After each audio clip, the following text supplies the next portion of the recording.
This is Braja Bear's, Braja Oso's wigwam. And you're at Hummingbird Temple, Herb Guide's honey house. And you're on the wigwam trail. You're Start of it. This is the start. We're giving back the land with the wigwam trail. Giving back the land. This is Anishinaabe land. We're just guests here. We're just guests.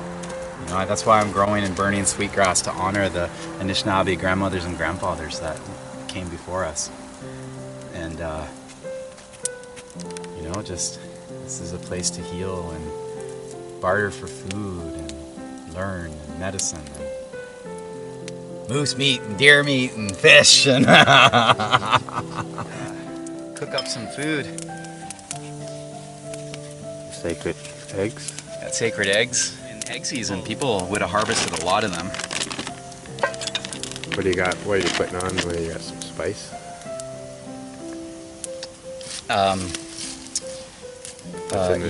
Yeah, I've got oregano for the eggs. Oregano. Scarborough Fair. Parsley, sage, rosemary, and thyme. I forgot my flutes next time. I've got some holy incense. This is a stone from the Zibi-Misquah River. Oh, from our last excursion. Yes, sorry, Misquah-Zibi. Misquah-Zibi. Yeah, thank you. Zibi River in Anishinaabe, Mississauga, Ojibwe, and Misquah, meaning red. Not squaw, that's offensive. Misquah, red, wise woman, associated with the healing of the moon. All of that blessed red tent stuff. Right. So I'm using it to hold my incense. In this case, sweetgrass, which we grow here at Hummingbird Temple. So where are we? We're on, well, first of all, we are on the First Nations land. Curve Lake Reserve is to my right, to the west. The sacred petroglyph is to my left, to the north by east. And so we are on the eastern hunting grounds of the Anishinaabe, Mississauga, Ojibwe tribe, and I'm still learning their language and how to say it. So the wigwam trail is to teach people how to get back to living through winters in the sacred Anishinaabe land, and they're the ones that taught us how to do it for the last, since Giche Manitou created. We're in our wigwam. This is a traditional, and it's really solid. Like you can hang things in here, and you can have a fire inside. We've got canvas instead of hides, but we're sitting on deer hides to keep our bottoms toasty warm. They're nice, they're comfy. Very nice structure. You built this yourself? I get by with a little help from my friends. My son helped. And and of course you've helped with the canvas today, so, and the fire. So we have a fire in the wigwam. Is it comfortable in here? I find it very hot. comfortable. It's warm. I might have to take my poncho off soon. It's not too smoky. It's not quite decent. It's all, we're coming. We haven't quite finished. We gotta put a chimney. What are you gonna do? You're gonna cut out the canvas and have an opening for the smoke? Yes. Yeah. There's going to be a canvas cutout door and a canvas ceiling hole, so we can create a smoke portal. We just threw it open. We're still under construction here. So this is the start of, you said, the wigwam trail. Explain that. What is the wigwam trail? The wigwam trail is my cosmovision, where people that are tired of living in big cities can learn how to live off the land. So for example, this is some bear fat that my sacred wise woman sister rendered down. And I'm going to put a little bit of it in the pot to know when my eggs will be ready. And when to add the eggs, I mean. And brother... and the pan's ready. This is Jody Pullen made this.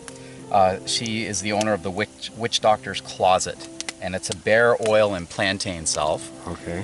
Bear, think of it as bear ghee that's been slowly rendered down on a fire and then simmered with plantain, which is edible.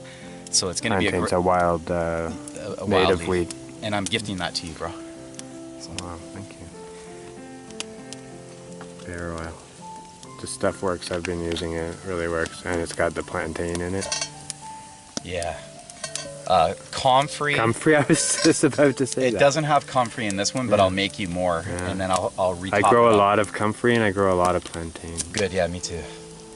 Yeah, let's keep harvesting that so we can make teas and salves. Nice. We're gonna fry up an egg and put some natural herbs in it. You can't always get wild game, you know. I gotta practice more the hunting skills Me too. with the bow, so I can get more, provide more wild meat. Even a slingshot. My Anishinaabe brothers are coming over though. They've got moose for me, and they're gonna trade. I'm gonna barter honey, and I'm gonna give them Hopi blue corn and Cherokee white. And What are you gonna do with that corn? What are we it's gonna plant? be part of the Wigwam Trail. Everywhere we go, we plant food forests around us. Right. Wild rice. Well, the wild rice the Anishinaabe. What's the corn part of though? There's a native. The Three Sisters. Three Sisters. Yeah, the corn, beans, and a squash. Squash. And or mace, don't they call the corn mace?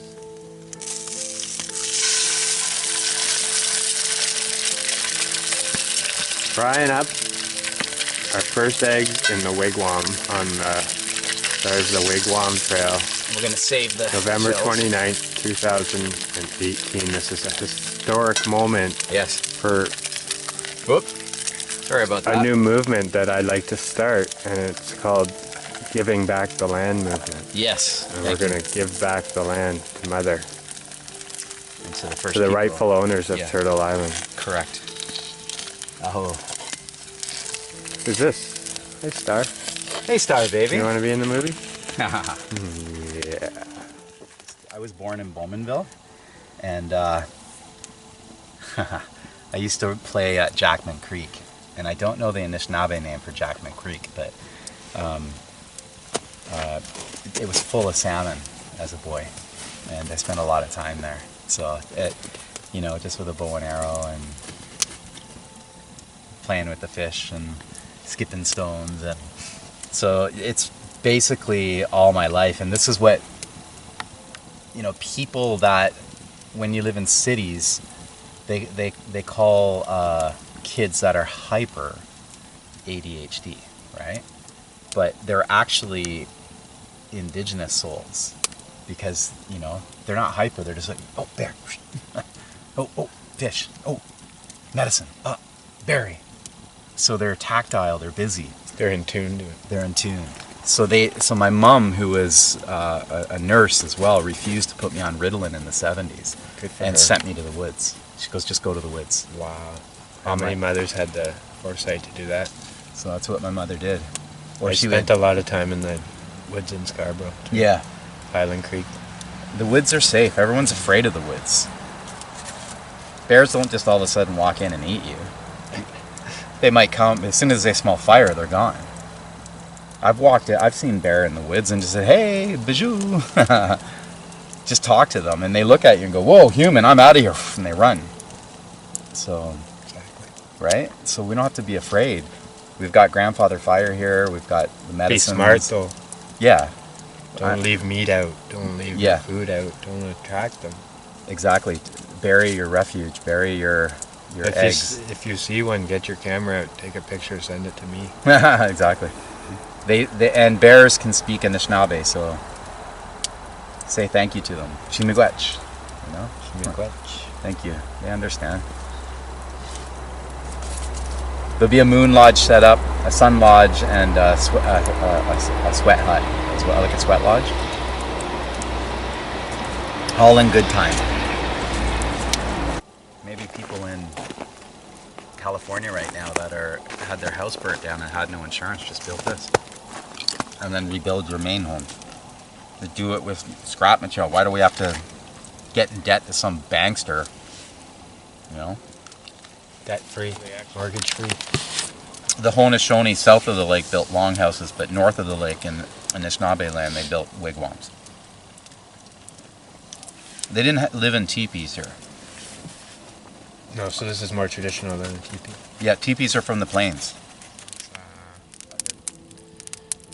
A great sustainable way to be prepared to live in the elements. I think we should all have wigwams. We're going to build them all along the riverways. All those campsites we found last year, build a wigwam in each one. And we'll store food there. And fishing line.